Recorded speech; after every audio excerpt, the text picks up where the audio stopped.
What if I told you that this ordinary metal bucket and a bottle of the cheapest sunflower oil can heat your room? I'm not kidding. This is possibly the simplest and cheapest autonomous heater, operating without any electricity or gas. Now imagine that is rise 10 to 15 degrees outside, and the room is so cold your breath is steaming. The heating and power are suddenly turned off. And instead of freezing, bundled up in blankets, you take the bucket and oil and get this result. A homemade, yet effective, oil-filled radiator with a thermometer next to it, reliably reading 15 degrees. This isn't magic, it's pure physics, and today, I'll show you step by step how to assemble this device, how it actually works, and most importantly, how to use it without burning down your house. Be sure to watch this video to the end, because at the end, we'll calculate together how much one evening of warmth with this device really costs. Spoiler, the price will shock you. In today's energy-dependent world, with its winter blackouts and heating grid failures, the ability to generate heat from improvised means is no longer just a life hack. It's a vital survival skill. So, what's the secret? Let's call our method an oil radiator or a bucket stove. Sounds pretty good to me, and the principle is ridiculously simple. Look, a regular candle, whether paraffin or our oil one, certainly produces heat, but where does it go? That's right, the hot air and infrared radiation simply rise to the ceiling, where we don't need it at all. The efficiency of such heating is practically zero. And now, we put a barrier in the path of this heat flow, our metal bucket. What happens next? The hot air and radiation from the flame hit the bottom of the bucket.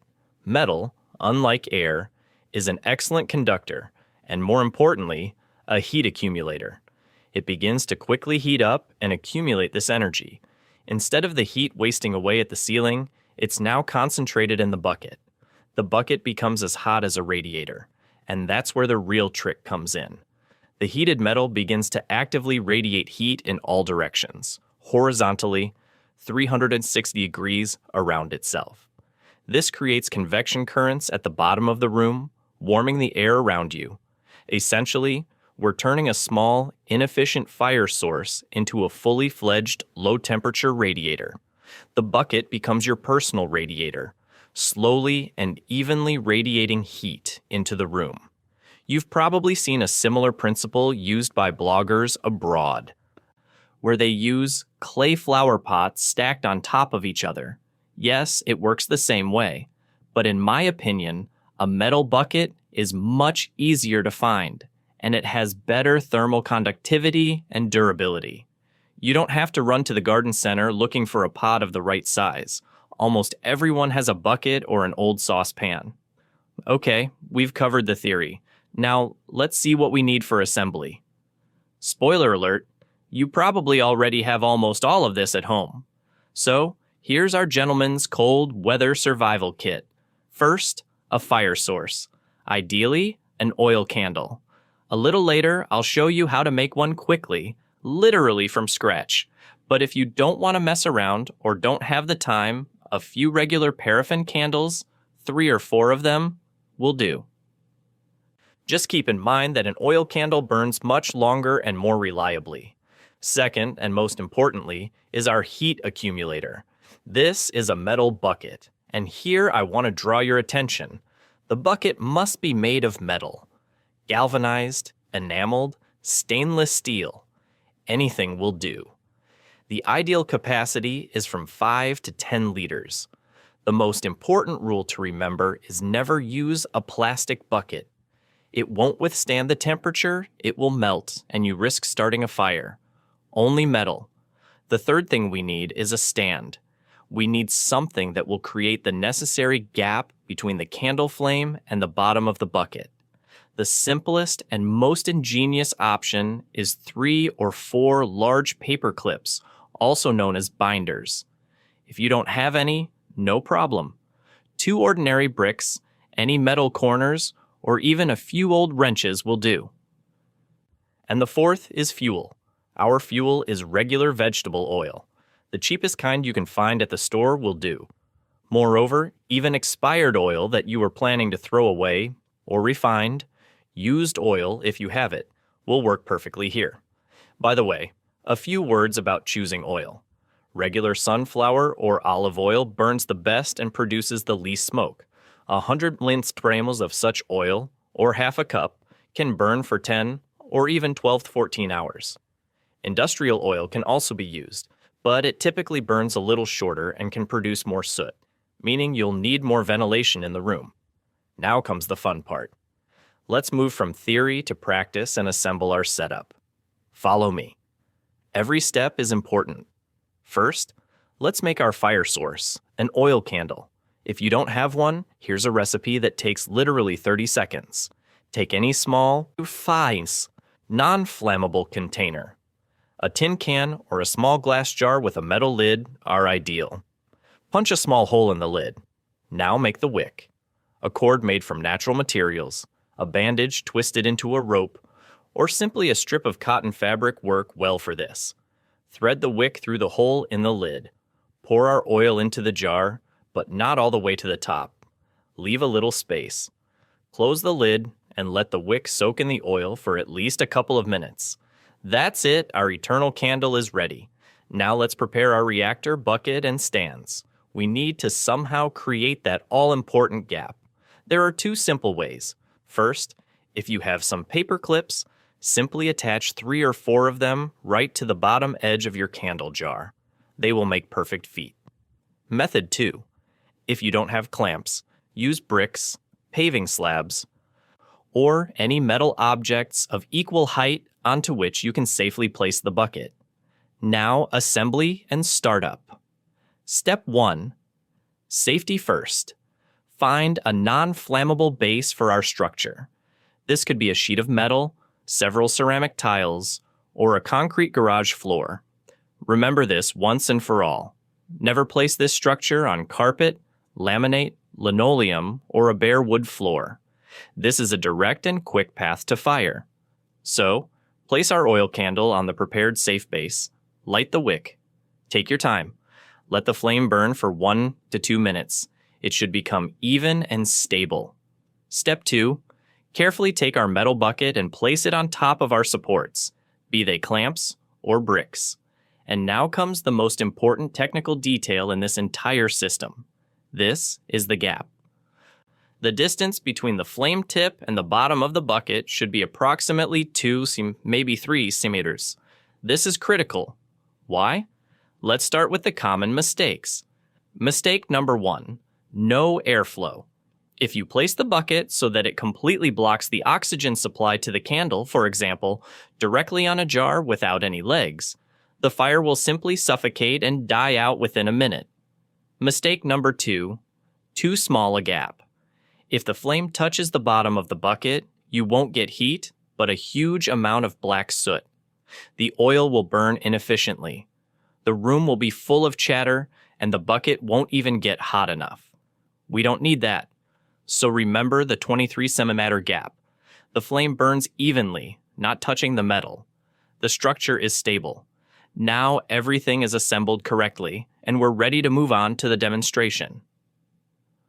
It's only been 30 minutes since we started. The bucket has already become noticeably warm. It feels pleasant to touch. The thermometer next to us already shows that the temperature in the immediate vicinity has risen by 2 or even 3 degrees. But that's just the beginning. Let's fast forward.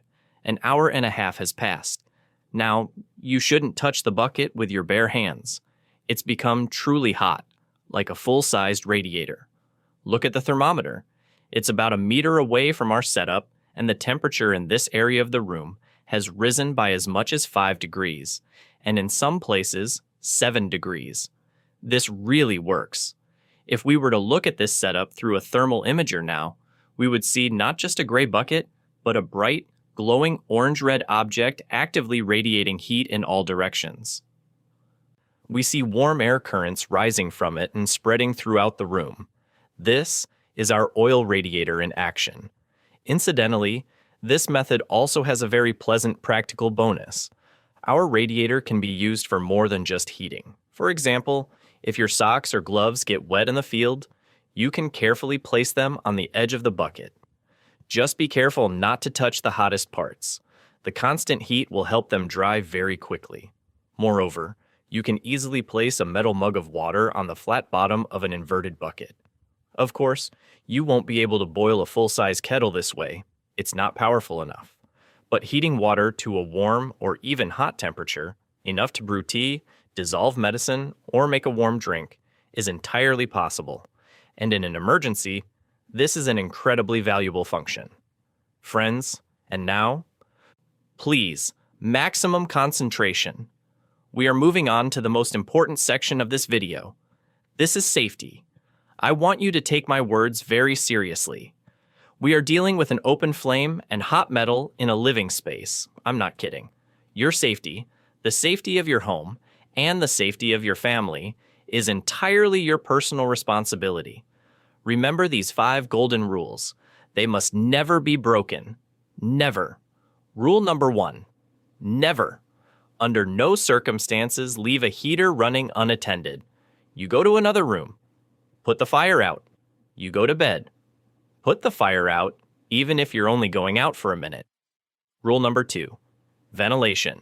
Any open flame, be it a candle, a gas burner, or our heater, burns oxygen and produces carbon monoxide, that same CO. It has neither color nor odor, but it's deadly. Therefore, before lighting a candle, you must provide a supply of fresh air. Be sure to open a window slightly, set the window for winter ventilation, or at least leave a crack in the door to another well-ventilated room. This is vital. Rule number 3. Distance. Place your heater at least 1 meter away from any flammable materials. This applies to curtains, sofas, wooden furniture, wallpaper, clothing, and bed linen. 1 meter is the minimum. Rule number 4. A stand. We've already talked about this, but I'll repeat it. The structure must stand only on a non-combustible surface. Ceramic tiles, brick, sheet metal, or a concrete floor. No laminate, parquet, linoleum, or carpets. And rule number 5, no plastic. Not the bucket itself, not the candle container, not the stands for the bucket, none of it should be plastic. Metal, ceramic, glass. That's the only way. Please don't neglect these rules. Your life depends on it. Lest you think this is all pure theory, I want to share my personal, real-life experience with you. I tested this system myself in rather harsh conditions last winter. It was at our dacha, and, as often happens, the power went out at the most inopportune moment. There was a power outage, and outside it was 20 degrees Celsius. The house, of course, isn't insulated with the latest technology, and without heating, it began to freeze right before our eyes. Within a few hours, the room temperature dropped to 8 degrees Celsius. Sleeping in such conditions is, to put it mildly, very unpleasant. What did I do? I remembered this method. I had 2 old galvanized buckets and a bottle of sunflower oil. I assembled 2 of these bucket stoves for a room of about 12,000 temperatures. I timed it. The initial temperature, as I said, it was cool. After 4 hours of continuous operation of these 2 heaters, the thermometer in the room showed plus 116 deg. Plus 116. Of course, this is not Tashkent, not the tropics, and you can't walk around in a t-shirt. But you must admit, the difference between plus 8 and plus 116 is colossal. This is an absolutely comfortable temperature for sitting out at an accident without freezing, getting a good night's sleep, and feeling human. And during this experiment, I came up with a few practical tips. How can I make this heating even more effective? Tip 1. Correct placement.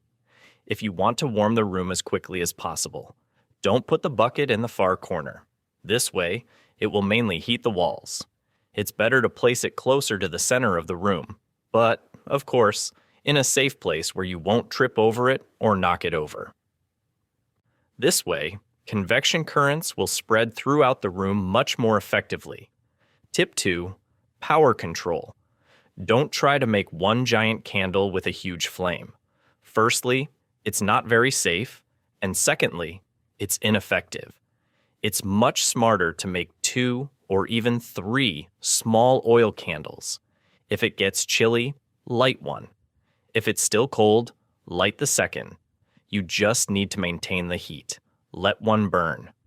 This way, you can precisely regulate the room temperature and, importantly, save a lot of fuel, that is, oil. And the third trick, the most obvious yet somehow forgotten by many. Heat needs not only to be generated, but also to be retained. As soon as you turn on your heater, immediately close the curtains. Thick curtains are an excellent thermal barrier. They will block the flow of cold air from the glass. And be sure to plug all the cracks under the interior door, for example, with a rolled-up towel. You'll be amazed at how much precious heat escapes through these seemingly small things.